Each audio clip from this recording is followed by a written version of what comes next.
Students, welcome to my channel God classes. तो बच्चों, आज के इस वीडियो में आपकी जो स्पेशल डिमांड थी कि पहले हमें लिमिट एंड कंटिन्यूटी चैप्टर करना है, तो उसी डिमांड को देखते हुए मैं यूनिट 4 स्टार्ट कर रहा हूँ, क्योंकि यूनिट 4 है हमारी कैलकुलस। अब कैलकुलस एक ऐसा वर्ड है, एक ऐसा टॉपिक है जो कि बहुत ही वास्ट है।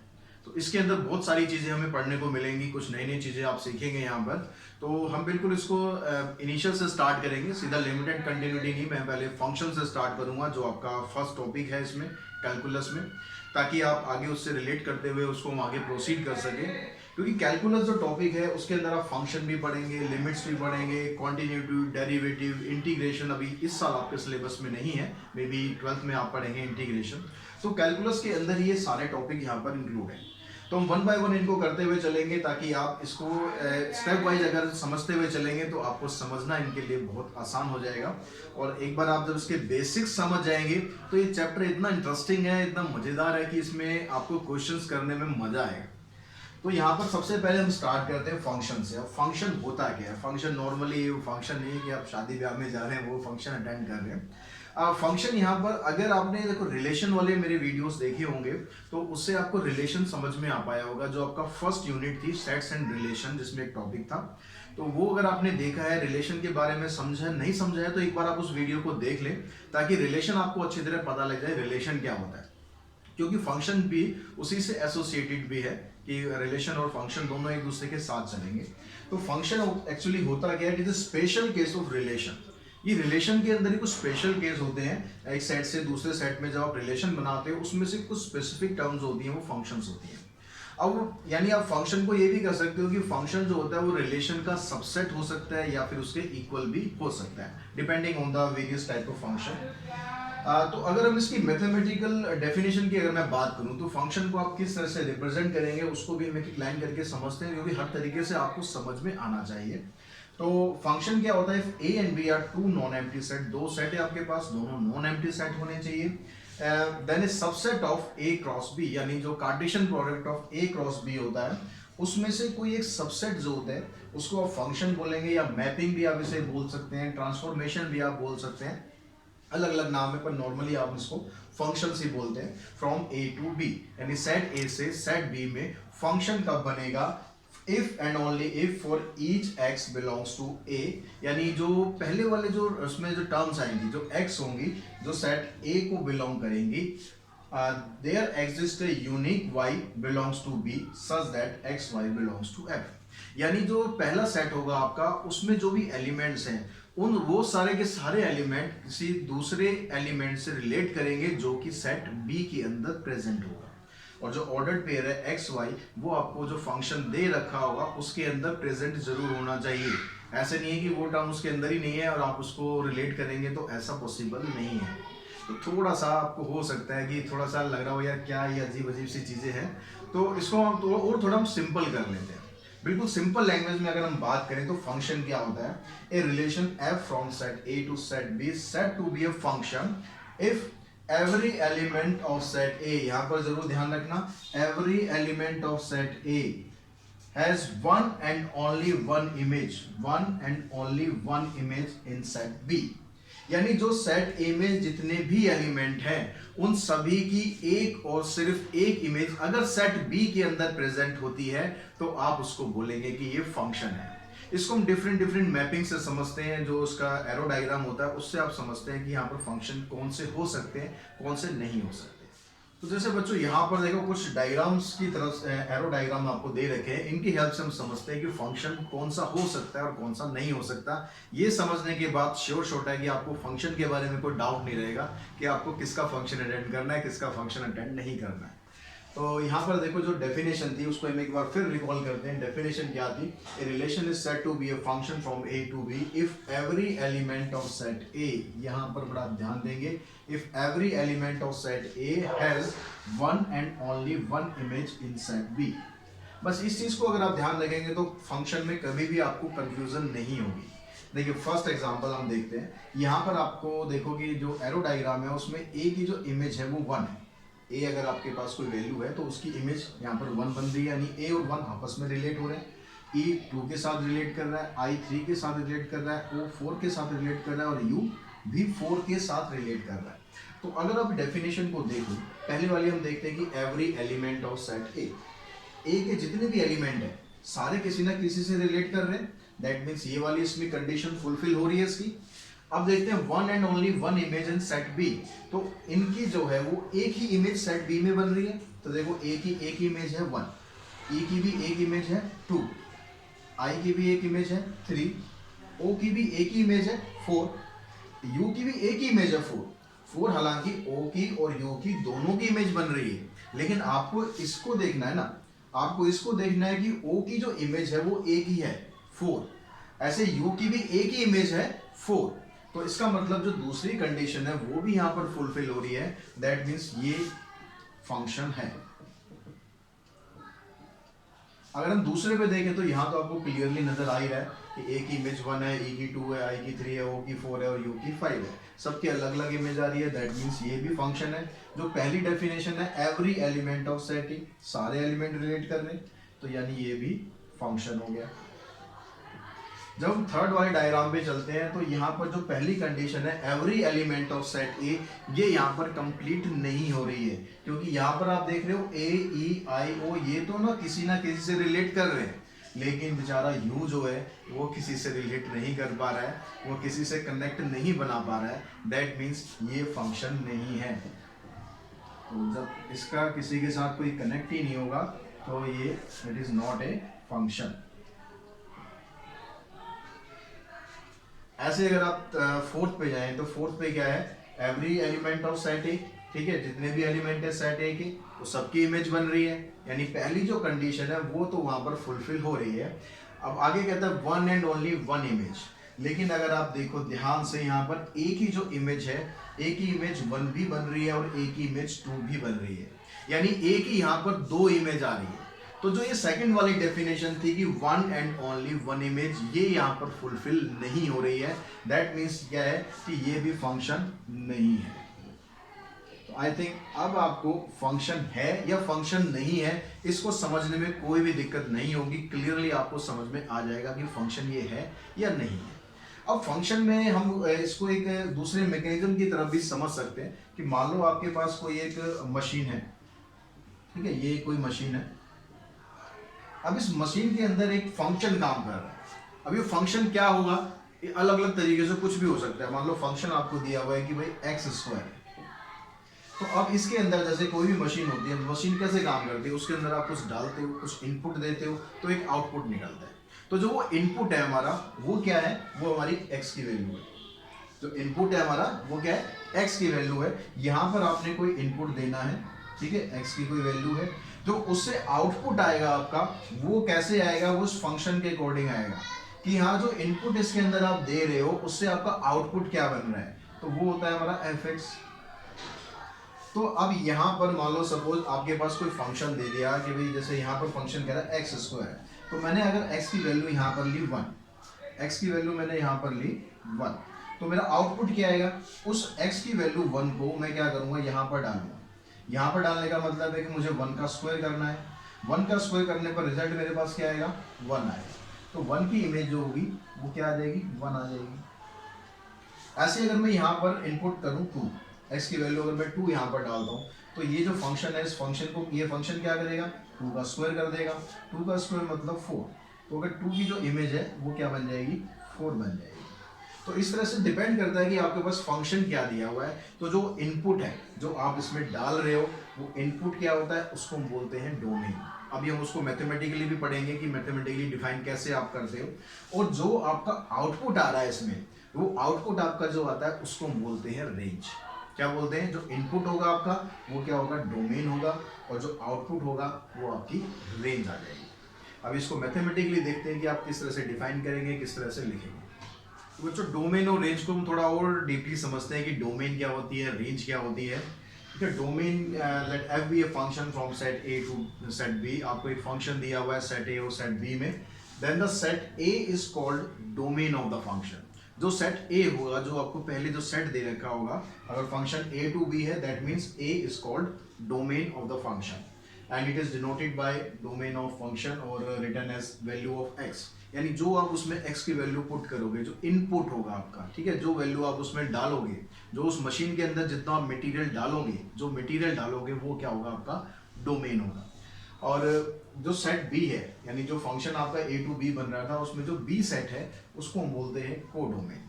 तो ये रेंज क्या होती है? रेंज में क्या करना है आपको, the set consisting of all the image in set be under the function F is called the range of the function. जो आपने उसके अंदर वैल्यू डाली, उस वैल्यू को डालने के बाद जो आपका आउटपुट आएगा, जो आपका रिजल्ट आएगा, जो आपकी इमेज बनेगी, उसको हम बोलते हैं कि range of function, denoted by R F, इस तरह से आप लिख सकते हो, और एफ एक्स, इस तरह से आप उसको डिनोट कर सकते हो। तो इसको थोड़ा एक एग्जांपल के थ्रू समझ लेते हैं ताकि और आपके दिमाग में क्लैरिटी हो जाएगी डोमेन क्या होता है और रेंज क्या होती है। तो डोमेन और रेंज की बात करेंगे, जैसे आपके पास एक सेट ए और एक सेट बी है, इसका एरो डायग्राम हमने ये बनाया हुआ है।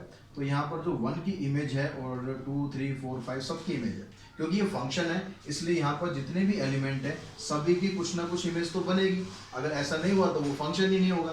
तो दैट मीन्स ये जो आपके पास सारे नंबर्स आ गए 1, 2, 3, 4, 5, ये क्या हो गया, आपकी डोमेन। ठीक है, डोमेन क्या था, set A is called domain. तो सेट ए में जितने भी एलिमेंट है वो आपके बन गए डोमेन। अब जो उसका आउटपुट आ रहा है, जो उसका रिजल्ट आ रहा है, वो रिजल्ट यहाँ पर हमने क्या ले रहे हैं, वैसे हमने रैंडमली एक सिलेक्ट कर लिया कि भाई ए की इमेज 0 आ रही है, 2 की इमेज 1 आ रही है, 3 की इमेज 4 है, 4 की इमेज 7 और 5 की इमेज 9। तो ये जो इमेज बन रही है, जो एलिमेंट इनके साथ रिलेट हो रहे हैं, जो इनके साथ एसोसिएट हो रहे हैं, उसको हम बोलते हैं कि इसकी रेंज आ गई। तो जो डोमेन रेंज होता है वो डिपेंड करेगा कि डोमेन क्या है और फंक्शन क्या हो रहा है, उसके अकॉर्डिंग उसकी रेंज आप डिफरेंट निकाल सकते हो। अब बात करते हैं उसके बाद कोडोमेन की। कोडोमेन क्या था, the set B is called codomain, यानी जो दूसरा सेट होता है वो पूरा का पूरा कोडोमेन है। यहाँ पर आपको ये नहीं देखना कि कोई एलिमेंट रिलेट कर रहे हैं या नहीं कर रहे, एलिमेंट रिलेट करे या ना करे, जो सेट बी है आपका वो पूरा का पूरा सेट कोडोमेन हो जाएगा। या आपको सिंपली इसको आप सारे एलिमेंट लिखने की बजाय सेट से डिनोट कर सकते हो कि वो सेट क्या है। ए बी हो सकता है, पी क्यू आर एस, जो भी मतलब सेट आपको दिए हुए उसमें जो बाद वाला है वो आपका हमेशा कोडोमेन बनेगा। क्लियर होगी बात यहाँ से। दूसरी बात एक यहाँ से हमें ये समझ में आ गई कि जो रेंज होती है वो हमेशा कोडोमेन में से ही निकलेगी। That means range is a subset और इक्वल्स टू कोडोमेन। ये इसके बराबर भी हो सकती है, हो सकता है कि यहाँ पर जितने भी एलिमेंट थे वो सभी किसी ना किसी से रिलेट करते।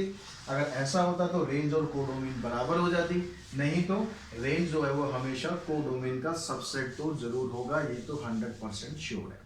इसको आप डायग्राम से ऐसे भी समझ सकते हैं, ये आपका डोमेन है पूरा, जितने भी एलिमेंट सेट ए के आएंगे ये पूरा डोमेन हो गया।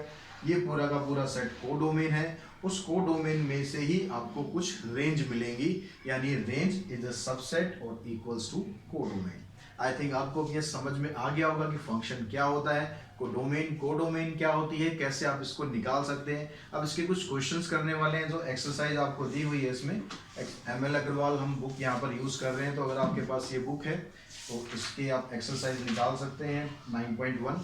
अगर नहीं भी है तो भी कोई टेंशन की बात नहीं है, मैं यहाँ पर आपको हर एक क्वेश्चन समझाऊंगा और कोशिश करूंगा कि मैं अब टेलीग्राम में हमने अपना एक अकाउंट भी बना लिया है, तो कोशिश करेंगे कि जितनी भी इसकी PDF हैं वो आपको टेलीग्राम पे अवेलेबल हो। तो उसके जुड़ने के लिए मैं डिस्क्रिप्शन बॉक्स में उसका लिंक दे दूंगा, तो वहाँ पर जाके आप हमारे चैनल के थ्रू वहाँ से भी जुड़ सकते हैं।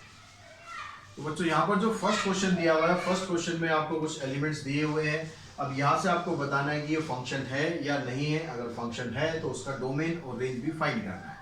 तो मैं यहाँ पर आपको इसको एक पहले एरो डायग्राम से और क्लियर कर देता हूँ, ताकि वैसे आपको जब भी क्वेश्चन दिया होगा तो जरूरी नहीं कि आपको एरो डायग्राम बनाना ही बनाना है, मैं सिर्फ आपको समझाने के लिए बना रहा हूँ।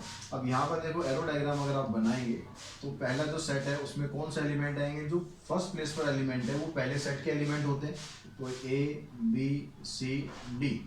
और जो बाद वाले एलिमेंट हैं वो कौन कौन से हैं, B C D E, B C D E। अब यहाँ से हम देखें तो A जो है वो रिलेट हो रहा है B के साथ, तो A की इमेज B बन गई, फिर B रिलेट हो रहा है C के साथ, C रिलेट हो रहा है D के साथ, D रिलेट हो रहा है E के साथ। तो every element of set A has a one and only one image in set B according to the definition of function. तो इसका मतलब ये फंक्शन है। अब ये फंक्शन अगर है तो इसका मतलब तो आप यहाँ पर रीजन देंगे तो आप रीजन में लिख सकते हैं कि every domain has a one and only one image in set B, therefore it is called a function. Function है तो उसके बाद आपसे पूछता है कि भाई डोमेन क्या है और उसकी रेंज क्या है। तो डोमेन हमारे पास क्या होगा, तो डोमेन हमारे पास हो गया ए बी सी डी, और रेंज हमारे पास क्या आ जाएगी, रेंज होगी हमारे पास बी सी डी ई। तो इस तरह से आप आइडेंटिफाई कर सकते हो, यहीं से आइडेंटिफाई कर सकते हो। अगर कुछ कंफ्यूजन लगता है तो आप एरो डायग्राम बना सकते हो। अब दूसरा हम डायरेक्ट करने की कोशिश करेंगे यहाँ पर कि ये फंक्शन है या नहीं है। तो आप देखेंगे जो पहला डोमेन है आपका ये 1 है, तो यहाँ पर देखो आपकी 1 की जो इमेज है या 1 की जो रेंज है और कोई भी बन रही है या नहीं बन रही, तो आप देख रहे हो यहाँ पर जो 1 की इमेज है 3 भी बन रही है, यानी 1 जो हो रहा है वो 1 2 के साथ भी रिलेट कर रहा है और 1 3 के साथ भी रिलेट कर रहा है। तो देयरफॉर ये फंक्शन नहीं है। क्लियर हुई बात, क्योंकि यहाँ पर जो 1 आपको डोमेन दिया हुआ था उसकी 1 एंड ओनली 1 इमेज जो होनी चाहिए थी वो नहीं है, एक से ज्यादा उसकी इमेज आ रही है। So it is not a function, it is not a function. Clear हुई बात यहाँ से। अब ऐसे यहाँ पर आप देखो कि जितने भी डोमेन है सबकी डिफरेंट इमेज है या नहीं है। तो एक एक डोमेन करके हम लेते हैं। पहले डोमेन है आपके पास 2 की इमेज देखो कहीं और है, कहीं पर भी नहीं है। 0 के देखो यहाँ पर कहीं पर नहीं है। 3 भी यहाँ पर मिल गया आपको। जो 3 है इसकी इमेज 1 आ रही है और 3 की इमेज 4 भी आ रही है, यानी 3 जो है वो 1 से भी रिलेट कर रहा है और 3 4 से भी रिलेट कर रहा है, यानी इसकी भी एक इमेज से ज्यादा आ गई। दैट मीन्स ये भी फंक्शन नहीं है। तो इस तरह से बड़े आप इजीली पता लगा सकते हो फंक्शन है या नहीं है। यहाँ पर देखो 2 की इमेज 1 है, तो 2 दोबारा रिपीट तो नहीं हो रहा कहीं। 4 देखो दोबारा रिपीट नहीं हो रहा। बस ये ध्यान रख लो कि जो डोमेन है वो रिपीट नहीं होना चाहिए। डोमेन अगर रिपीट नहीं हुआ तो वो फंक्शन है। तो यहाँ पर 6 देखो 6 भी नहीं आ रहा कहीं, 8 भी दोबारा रिपीट नहीं है, 10 भी रिपीट नहीं है, 14 भी रिपीट नहीं है। देखो ये आपका फंक्शन है। अगर ये फंक्शन है तो इसका डोमेन क्या होगा। डोमेन जैसा हमने पहले डिस्कस किया, जो x का एलिमेंट है, जो पहले वाला एलिमेंट है वो डोमेन है। तो डोमेन आ गया 2 4 6 8 10 और 14, और इसकी जो रेंज है वो क्या आ गई, रेंज 1 2 3 4 3 ऑलरेडी यहाँ पर है तो दोबारा नहीं लिखने की जरूरत है। तो ये इसकी रेंज आ जाएगी। तो बच्चों सेकंड क्वेश्चन में क्या दिया हुआ है, एक रिलेशन दिया हुआ है set x to set y। Set x के ये एलिमेंट है, सेट y के ये एलिमेंट है। इसमें पूछ रहा है कि which of the following relation is a function, which of the following relation. कुछ आपको रिलेशन यहाँ पर दिए हुए हैं, following relation is a function. आपको चेक करना है कि इनमें से कौन कौन सा फंक्शन है। जो फंक्शन की डेफिनेशन है याद है ना, भूल तो नहीं है ना। फंक्शन की डेफिनेशन क्या थी, every element of set A has 1 and only 1 image in set B. तो यहाँ पर उसी डेफिनेशन को हम फॉलो करते हैं। तो हम देखते हैं कि जो पहला एलिमेंट है आपका वो क्या है, एक्स है। पहला जो सेट है वो एक्स है। तो इसके जितने भी एलिमेंट हैं उन सबकी इमेज बन रही है या नहीं बन रही है। डेफिनेशन के दोनों पहलुओं को ध्यान में रखते हुए चलना है आपको। तो यहाँ पर देखो -4 की इमेज भी बन रही है, 1 की इमेज भी बन रही है, 2 की इमेज भी बन रही है, लेकिन जो 3 है वो इन्होंने छोड़ दिया है। अब 3 इन्होंने छोड़ दिया तो इसका मतलब ये कहेगा कि मैं फंक्शन नहीं बनने दूंगा, मैं घर में कोई फंक्शन ही नहीं होने दूंगा और मुझे शामिल नहीं करोगे। तो दैट मीन्स क्या हुआ कि यहाँ पर अगर आपने कोई भी एलिमेंट छोड़ दिया तो वो आपसे नाराज हो जाएगा और वो कहेगा कि भाई कोई फंक्शन पॉसिबल नहीं है। दैट मीन्स ये फंक्शन नहीं है। क्लियर होगी बात, समझ में आ गई। It is not a function, क्योंकि यहाँ पर आपने 3 को छोड़ दिया। अब यहाँ पर हम देखते हैं -4b 1b 2a 3c। तो यहाँ पर सब एलिमेंट तो सारे आ रहे हैं, -4 भी आ रहा है, 1 भी आ रहा है, 2 भी आ रहा है और 3 भी आ रहा है। और सबकी जो रेंज आप देख रहे हो सबकी अपनी अपनी एक यूनिक रेंज है, अपनी अपनी एक इमेज है। हालांकि जो 4 और 1 है उनकी इमेज सेम आ रही है, लेकिन उससे कुछ फर्क नहीं पड़ता। हमें तो ये देखना है कि जो डोमेन है वो रिपीट नहीं होना चाहिए। ठीक है, -4 की जो इमेज है, -4 की इमेज भी बी है, और जो 1 है उसकी इमेज भी बी है, 2 है उसकी इमेज ए है और 3 है इसकी इमेज सी है। तो सबकी अपनी अपनी एक यूनिक इमेज आ रही है। दैट मीन्स ये फंक्शन होगा, इट इज ए फंक्शन। अब नेक्स्ट पार्ट में हम देखते हैं यहाँ पर क्या कहता है, -4 की जो इमेज है वो ए है और 1 की इमेज ए है। और देखो यहाँ भी ठीक है, यहाँ भी ठीक है, यहाँ पर पकड़ में आ गया ये। अब यहाँ पर ये कह रहा है जो 1 है उसकी इमेज 1 ए भी आ रही है और 1 की इमेज बी भी आ रही है। यानी जो 1 है उसकी 2 इमेज बन गई, ए भी बन गई और बी भी बन गई। तो जो डेफिनेशन का सेकंड पार्ट होता है हैज 1 एंड ओनली 1 इमेज, वो यहाँ पर अप्लाई नहीं हो रहा है। तो 1 की एक से ज्यादा इमेज आ रही है। दैट मीन्स ये यहाँ पर फंक्शन नहीं होगा। तो क्वेश्चन नंबर थर्ड में बच्चों आपको दिया हुआ है function f is defined by f(x) equals to x square plus 1। यानी जो फंक्शन है आपको यहाँ पर ये फंक्शन दिया हुआ है x स्क्वायर प्लस 1। अब आपको यहाँ पर क्या करना है, x की वैल्यू आपको दे रखी है, x बिलोंग्स टू -1 0 1 एंड 3। आपको क्या करना है, इसमें list the elements of f। आपको f यहाँ पर फाइंड करना है। ठीक है, यहाँ पर देखो जो फंक्शन है आपका वो है क्या, x स्क्वायर प्लस 1 और x की वैल्यू क्या है, सबसे पहली वैल्यू x की -1। तो हम क्या करते हैं, यहाँ पर बारी बारी से सारी वैल्यूज यहाँ पर पुट करके देखते हैं। f की जगह आपने -1 रखा, तो x को जब आप -1 से रिप्लेस कर रहे हो तो यहाँ पर भी आपको -1 से रिप्लेस करना है। इसको आप सॉल्व करेंगे तो 2 आ जाएगा। फिर f को रखना है अपने 0 और x को, तो 0 का स्क्वायर प्लस 1 आ जाएगा। उसके बाद f को रखना है 1, तो 1 का स्क्वायर प्लस में 1 यानी ये भी आ गया 2। और f को रखना है आपको 3, तो 3 का स्क्वायर प्लस 1 यानी ये हो जाएगा आपके पास 10। तो जब आप f के एलिमेंट इसको लिस्ट करोगे तो f में क्या क्या आ गया, आपने जब x की वैल्यू -1 पुट करी तो आपकी जो रेंज आ रही है वो 2 आ रही है, यानी -1 एंड 2। एक एलिमेंट ये हो गया। जब x की वैल्यू हमने 0 पुट करी तो हमारा आंसर आया 1, तो यानी 0 और 1। ऐसे फिर आपने 1 पुट किया तो आपका आंसर आ गया 2, और फिर जब आपने 3 पुट किया तो आपका आंसर आ गया 10। इस तरह से जो f के एलिमेंट है वो सारे आप लिस्ट कर सकते हैं। सेम इसी तरह का क्वेश्चन इसके सेकंड पार्ट में दिया है, लेकिन वहां पर आपको सारे एलिमेंट नहीं बताने, सिर्फ और सिर्फ रेंज बतानी है। तो जो फंक्शन आपको यहाँ पर दिया हुआ है f(x) 2x -1 है, x की वैल्यू कहता है -2 पुट करो।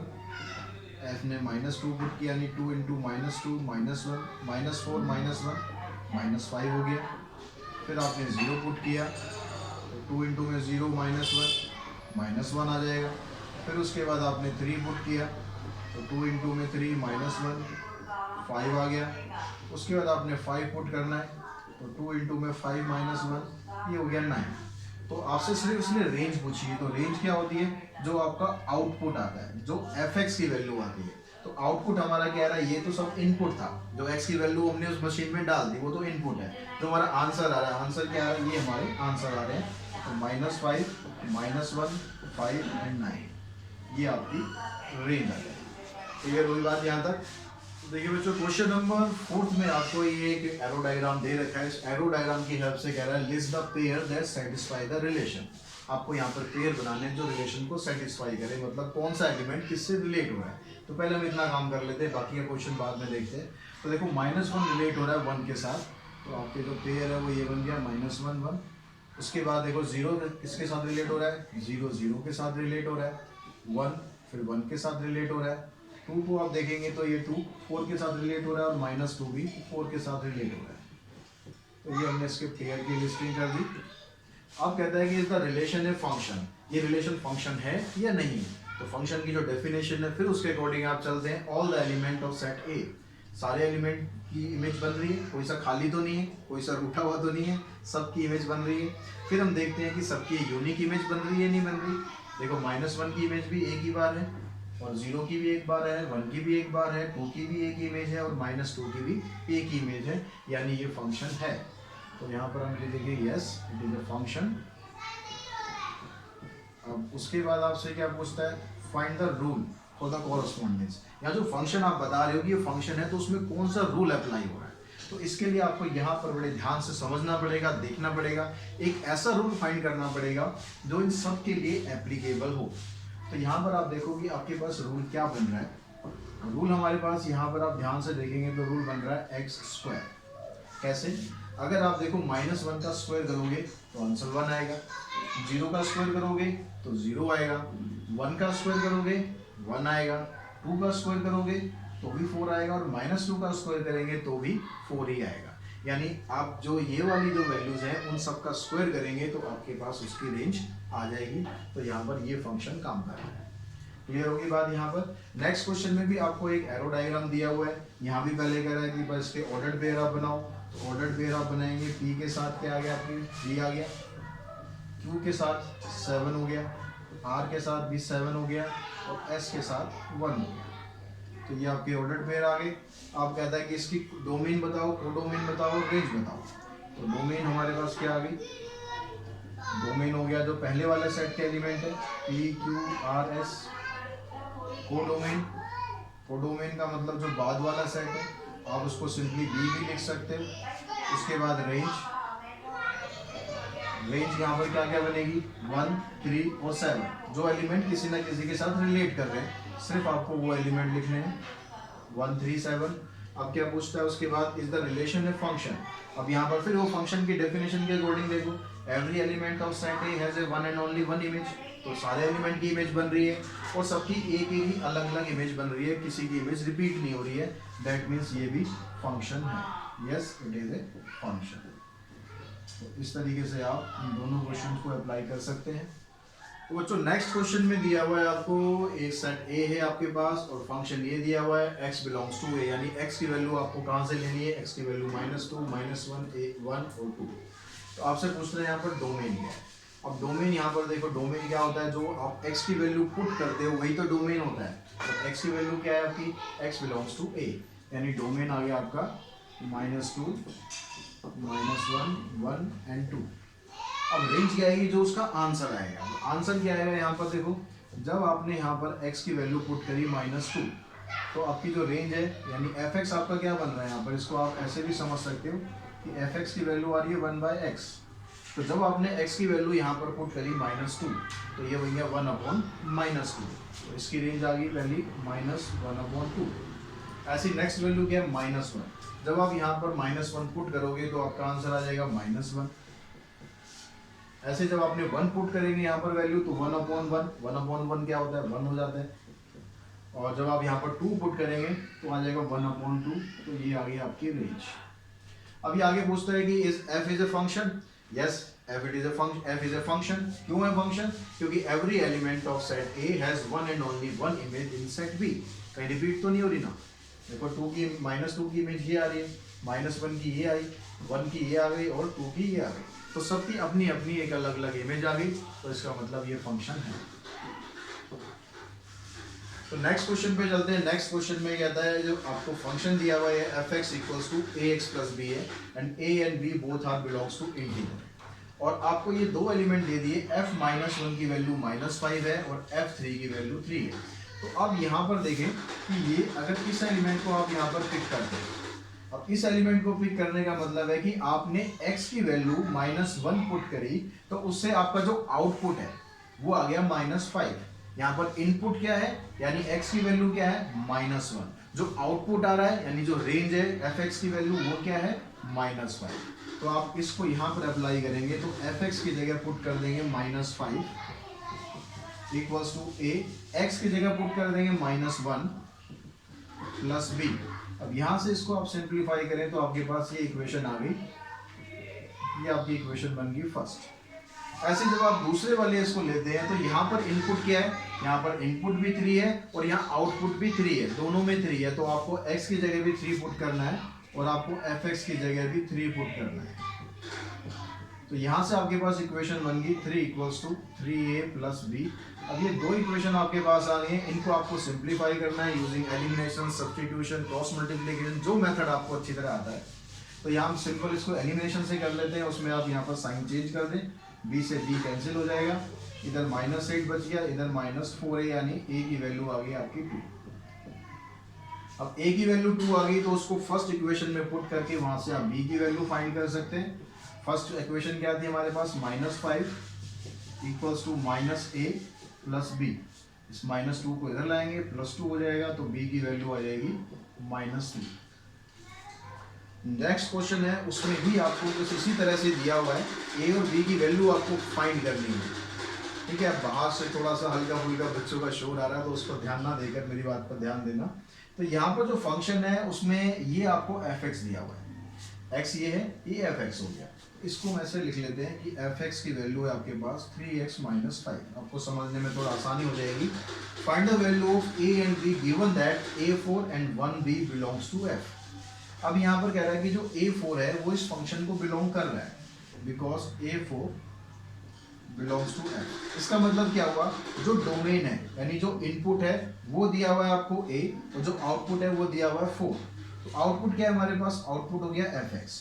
तो आपको यहाँ fx की जगह पुट करना है 4 और जो इनपुट है, इनपुट मतलब जो x की वैल्यू है वो आपको पुट करनी है a, तो 3a माइनस 5, यहाँ से आप माइनस 5 को इधर लाएंगे, 9 हो गया, 9 equals to 3a, that means a की वैल्यू आ गई। अब इसी तरीके से अगर हम दूसरी वाली वैल्यू लेते हैं 1b यहाँ पर बिलोंग कर रही है फंक्शन को, दैट मीन्स जो उसकी रेंज है वो क्या होगी fx की जगह आपको पुट करना है b, और जो x है यानी जो इनपुट है उसकी वैल्यू होगी 1, तो 3 इंटू में 1 minus 5 that is equals to 3 minus 5 यानी माइनस 2। तो इस तरह से b की वैल्यू हमने निकाल दी -2 और a की वैल्यू निकाल दी हमने 3।